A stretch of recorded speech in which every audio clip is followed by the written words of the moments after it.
Di pagi yang cerah, hembusan angin menambah suasana asri di sudut sebuah desa yang terletak di ujung timur Pulau Sumatera. Dan terlihat para ibu rumah tangga sebagian sibuk dengan aktivitasnya mereka masing-masing. Ada yang sibuk bersih-bersih, mencuci, hingga memasak untuk sarapan pagi keluarga mereka. Kumpalan asap putih pun terlihat mengepul dari sela-sela atap genting rumah para warga. Dan terlihat halaman sebuah rumah sederhana, nampak seorang wanita tengah sibuk menyapu halaman rumahnya. Sapu lidi yang ia genggam terus terlihat bergerak lincah membersihkan daun-daun kering yang berserakan hingga terkumpul semua, dan kemudian ia buang ke tempat sampah. Selesai kegiatan menyapu, ia terlihat duduk di emperan teras belakang warung soto yang memang letaknya berada di depan teras rumahnya itu. Alhamdulillah, selesai juga pagi ini. Banyak sekali sampahnya. Ucap wanita itu nampak terlihat lelah, terlihat dari hembusan nafasnya yang belum beraturan. Namun, raut kelelahan di wajahnya itu tak mengurangi kadar kecantikan di wajahnya. Setelah beristirahat sebentar, ia pun lalu masuk ke dalam rumah dan mulai menyiapkan segala sesuatu untuk dagangannya yang akan ia jual di warung sotonya. Ya, sebenarnya cukup repot menangani semua urusan rumah dan juga dagangannya hanya seorang diri. Maklum, ia adalah anak tunggal dan kini hanya tinggal berdua dengan sang ibu yang sudah sangat tua. Sedangkan sang ayah belum lama ini meninggal dunia. Ya, ayahnya, ayah Murni, ini sakit karena jiwanya seolah tak mampu menahan semua beban di dalam hatinya. Beban yang diawali akan sebuah masalah yang menimpa putri semata wayangnya. Murni yang kala itu sudah hampir 5 tahun menjalin hubungan dengan seorang laki-laki yang bernama Wisnu, yang merupakan anak dari seorang juragan kelapa sawit yang cukup tersohor di desanya. Sebenarnya keluarga Wisnu ini kurang setuju atas hubungan anaknya dengan Murni. Murni yang berasal dari keluarga kelas bawah, akan tetapi dikarenakan kuatnya rasa cinta mereka berdua, hubungan mereka pun bisa bertahan cukup lama hingga akhirnya Wisnu kala itu diberikan tugas oleh sang ayah untuk mengurus bisnis baru keluarganya yang berada di luar kota. Murni kala itu tak berpikir macam-macam dan mencoba untuk merelakan Wisnu untuk sementara waktu harus jauh darinya. Padahal tanpa ia ketahui, ini semua adalah trik dari orang tua Wisnu untuk perlahan menjauhkan Wisnu dari Murni. Dan benar saja, beberapa bulan kemudian Wisnu pun mengirimkan surat pada Murni yang mana isinya menerangkan jika ia sudah dijodohkan oleh orang tuanya dan akan segera menikah dengan anak dari salah satu rekan bisnis sang ayah. Dan pada saat itu, dunia dan perasaan Murni pun terasa hancur seketika. Murni merasa 5 tahunnya bersama Wisnu terasa sia-sia.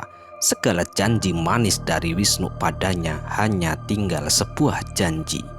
Padahal harta yang paling berharga di dalam dirinya pun sudah sepenuhnya ia serahkan untuk lelaki pujaan hatinya. Kini Wisnu mengkhianati semua janji-janji sucinya.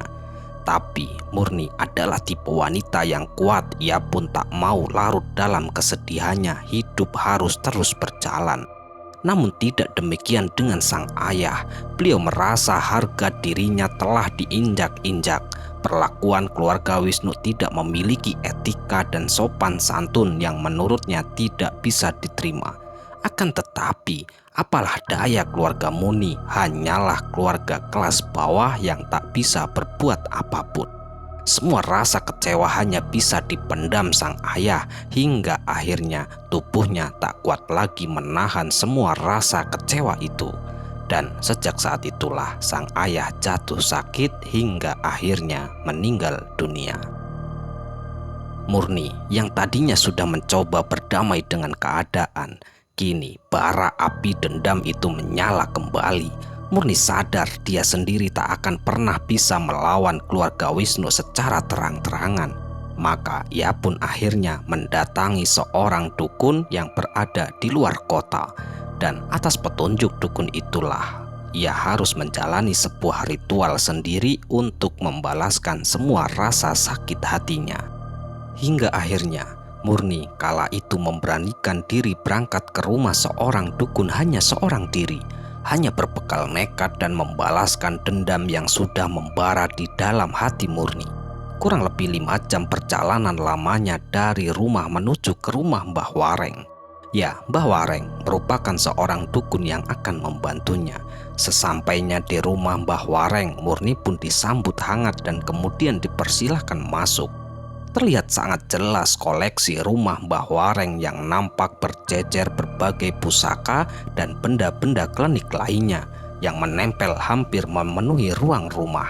Bahkan tak sampai di situ, kondisi rumah untuk ritual terasa sangat mengerikan. Keadaan gelap yang hanya mengandalkan pencahayaan dari uplik kecil yang menambah suasana rumah Mbah Wareng terasa sangat sunyi dan sedikit terasa aneh.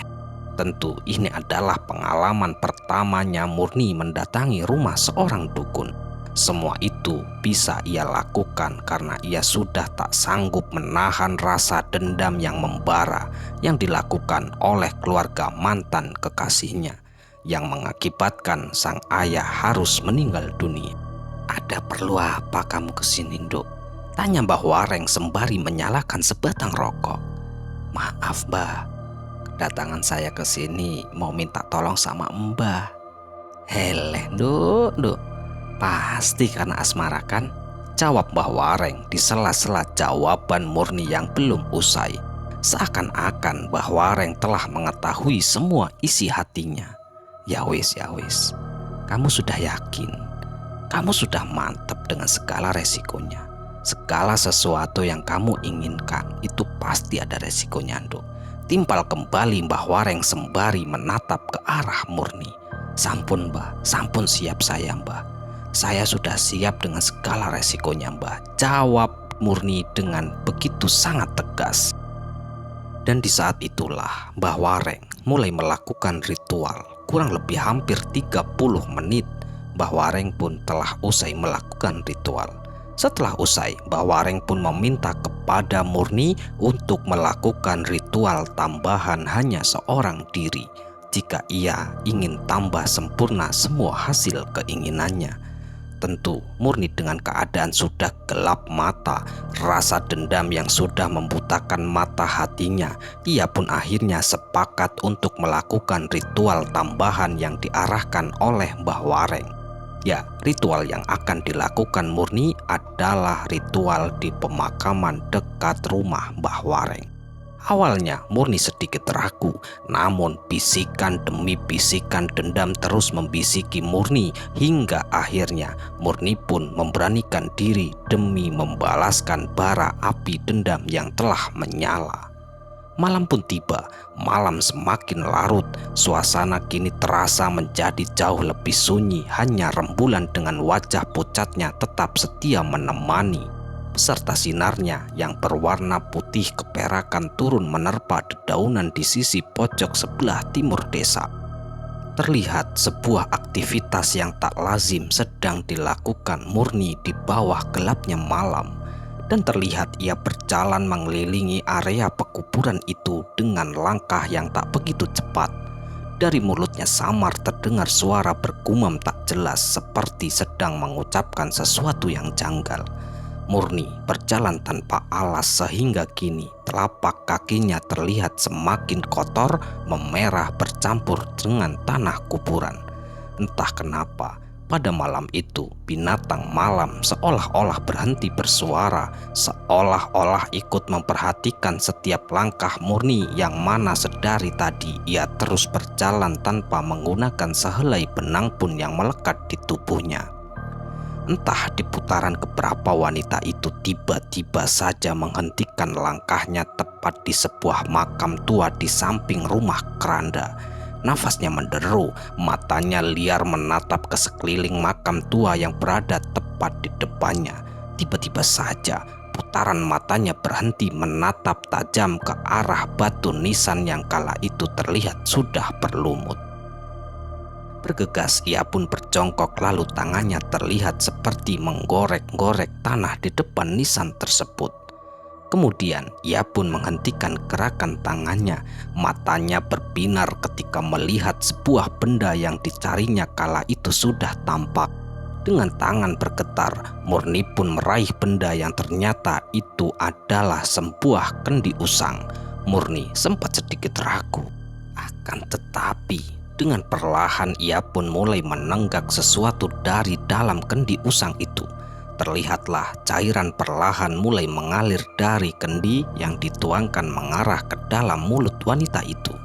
Bukan air cairan itu, terlihat lebih kental daripada air, berwarna merah dan berbau anjir. Terlihat beberapa kali Murni seperti berhenti menelan, namun akhirnya dia berhasil menghabiskannya, dan tetesan terakhir dari cairan di dalam kendi itu ia basuhkan ke wajahnya. Seketika wajah putihnya kini berubah menjadi merah akibat teroles cairan dari dalam kendi itu.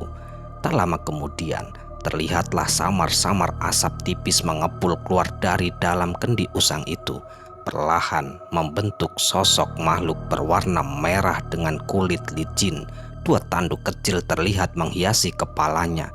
2 bola matanya mengeluarkan sinar kuning redup. Kemudian sosok itu mendekatkan wajahnya ke arah wajah Murni sangat dekat.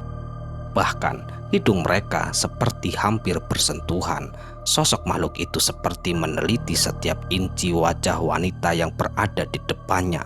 Setelah dirasa puas, sosok itu pun menyeringai hingga memperlihatkan deretan taring di dalam mulutnya.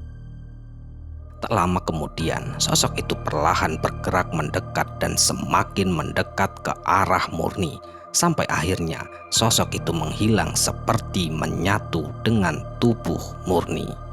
Matanya berbinar tersungging senyum puas di bibirnya, yang perlahan telapak tangan yang mengelap sisa cairan yang berada di ujung bibirnya. Sebuah ritual terakhir telah ia jalankan dengan baik di malam Jumat Kliwon, sebagai penutup dari rangkaian panjang ritual yang sangat melelahkan. Sempurna, ya telah sempurna sebuah ritual, sebuah perjanjian di mana telah terikat sebuah kesepakatan, sudah tersegel, bahkan maut pun belum tentu bisa mengakhiri perjanjian itu. Sebuah ikatan antara manusia dan iblis telah bersatu. Waktu pun terus berjalan menapaki sang takdir. Setelah Murni sempurna melakukan ritual dengan tujuan membalaskan dendam dan juga mempercantik diri, kehidupan Murni benar-benar telah berubah. Ya, wajah Murni kini lebih memancarkan aura kecantikannya. Dengan kulit kuning langsat dan tubuh padat berisi, membuat lelaki manapun yang memandangnya akan terpesona. Murni seolah-olah menjelma menjadi kembang desa. Hal itulah yang kini membuat warung sotonya semakin tersohor di desanya, bahkan sampai ke desa-desa tetangga. Para pemuda sampai para orang tua pun merasa betah untuk berlama-lama duduk di warung soto miliknya. Bukan karena sotonya atau rasanya yang lezat, tapi semua lelaki yang datang ke sana betah berlama-lama hanya untuk sekedar mengobrol atau sekedar bisa memandangi wajah cantik pemilik warung soto itu. Semua pelanggannya seolah terbius oleh kecantikan dan kemolekan Murni. Akan tetapi di sini Murni sangat pandai menutupi semuanya. Bahkan dia tak terlihat seperti wanita murahan.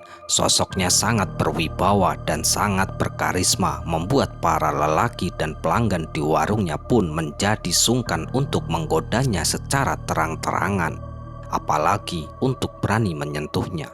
Murni di sini selalu berhasil membuat para pelanggannya merasa senang dan nyaman hanya dengan mengajaknya sekedar mengobrol ringan.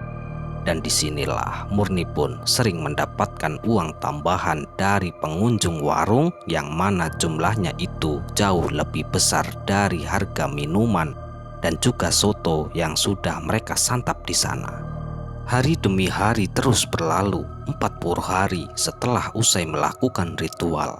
Satu persatu tujuan Murni mulai terkabul. Dari warung soto mulai ramai, bahkan banyak para lelaki yang kagum dan terpesona dengan kecantikannya. Tentu ia merasa puas karena selama hidupnya ia bersama keluarga selalu dihina. Tentu mereka menghina jika keluarganya sangat miskin. Dan bahkan Murni tak bisa melupakan sebuah kalimat yang sering diucapkan oleh tetangga dan juga keluarga Wisnu. Dasar cewek murahan, melarat, golek bojo orang kaya. Cuma mau numpang hidup kamu toh. Ya, ucapan itulah dan sebuah tragedi yang menyebabkan ayahnya meninggal dunia. Kini Murni menunggu reaksi dari Wisnu dan juga keluarga. Bagaimana kehidupannya setelah ia melakukan ritual. Waktu pun terus berputar.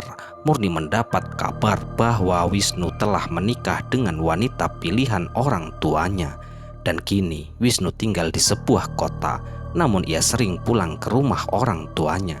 Dan di saat itu, setelah 12 hari pernikahan Wisnu, ya kala itu mereka sedang honeymoon di sebuah kota. Mereka pun menginap di sebuah hotel, namun tepat di pagi harinya petugas hotel pun dikagetkan dengan kabar kematian seorang pria di kamar hotel.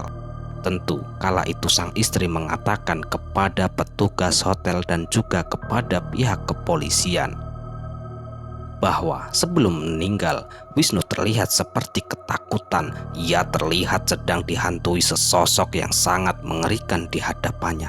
Tapi entah sesosok apa, yang jelas Sari istrinya Wisnu kala itu tidak bisa melihat dengan mata telanjang. Ia hanya bisa memperkirakan bahwa kala itu Wisnu sedang dihantui sesosok yang sangat mengerikan. Dan tak berselang lama, tiba-tiba saja Wisnu kejang-kejang seakan-akan ia sedang dicekik seseorang. Hingga akhirnya Wisnu pun menghembuskan nafas terakhir. Tidak berhenti di situ, kejadian aneh mulai menghantui kehidupan keluarga Wisnu. Sang istri yang bernama Sari, setelah ia ditinggalkan Wisnu untuk selama-lamanya, ia pun dikabarkan kini telah mengalami gangguan jiwa. Bahkan orang tua Wisnu semakin hari semakin terpukul atas meninggalnya anak semata wayangnya yang meninggal secara misterius itu. Murni merasa puas dengan kejadian yang menimpa Wisnu dan kini ia merasa dendamnya telah terbalaskan dan bisa membuat pelajaran untuk orang tua Wisnu bagaimana rasanya ditinggalkan orang yang kita sayangi. Sebuah dendam yang bisa merubah kehidupan seseorang, yang baik menjadi lebih buruk dan yang lebih mengerikan.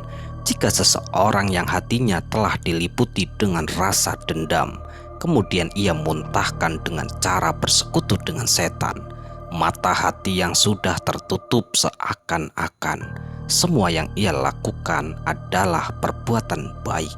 Tapi kenyataannya tidak. Justru semua itu akan ada timpal balik yang lebih mengerikan. Selesai ya, sekian cerita kali ini. Sebuah kisah perjalanan hidup seorang wanita. Nah, di mana wanita ini bernama Murni. Dia itu adalah seorang gadis yang sangat-sangat baik awalnya. Karena selama 5 tahun ia itu menjalin hubungan pacaran bersama seorang laki-laki yang bernama Wisnu. Namun karena berbeda latar belakang keluarga, si Wisnu itu dari kalangan keluarga yang cukup berada di desanya, sedangkan si Murni ini dari keluarga yang sangat-sangat bisa dikatakan sangat sederhana, ataupun malah bisa dikatakan sangat kurang ya, mungkin ya, sampai-sampai orang tua Wisnu itu tidak begitu setuju antara Wisnu dengan si Murni. Akhirnya orang tuanya itu ikut campur mencari cara bagaimana caranya agar hubungan Wisnu anaknya itu bersama si Murni itu bisa kandas gitu loh. Nah, pada waktu itu ketika si Wisnu sama si Murni itu sudah sah tidak pacaran, artinya putus ya mungkin ya. Nah, pada waktu itu sebenarnya Murni itu sudah legowo. Murni sudah mengikhlaskan lah, mungkin bagaimana lagi jalan takdir, jalan hidup yang telah diberikan Yang Maha Kuasa kepadanya. Mungkin jodohnya bukanlah Wisnu, namun ayah dari Murni itu sangat-sangat kecewa dengan perilaku kelakuan dari keluarga Wisnu. Betapa tidak sakit sebagai seorang ayah melihat seorang melakukan putrinya dengan sewenang-wenang gitu loh. Akhirnya pada waktu itu karena keluarga itu tidak mampu apa-apa, tidak bisa berbuat apa-apa, akhirnya hanya bisa menahan rasa kekecewaan itu hingga akhirnya meninggal dunia gitu loh. Nah, pada waktu itu Murni sebenarnya dendam awal yang semakin membara itu diawali karena kematian sang ayah yang memendam rasa sangat kecewa kepada keluarganya si Wisnu. Dan pada akhirnya di saat itu ia pun bersekutu dengan iblis dan akhirnya Wisnu pun meninggal dunia. Dan semoga cerita ini bisa menghibur dan cerita ini bisa bermanfaat yang kami harapkan. Kami ucapkan terima kasih banyak kepada teman-teman semua yang telah mendukung kami. Semoga amal kebaikan teman-teman dibalas oleh Allah Subhanahu wa Ta'ala berupa hal-hal yang lebih baik dan lebih bermanfaat dalam kehidupan kita semua. Dan untuk teman-teman semoga terhindar dari hal-hal semacam itu dan segala hal mara bahaya, dan semoga kita dijauhkan dari segala hal-hal yang tidak baik. Dan kami ucapkan mohon maaf yang sebesar-besarnya jika ada kata-kata yang salah yang kami sampaikan di dalam cerita. Bye, sampai jumpa di cerita-cerita selanjutnya. Akhirul qouli wassalamualaikum warahmatullahi wabarakatuh.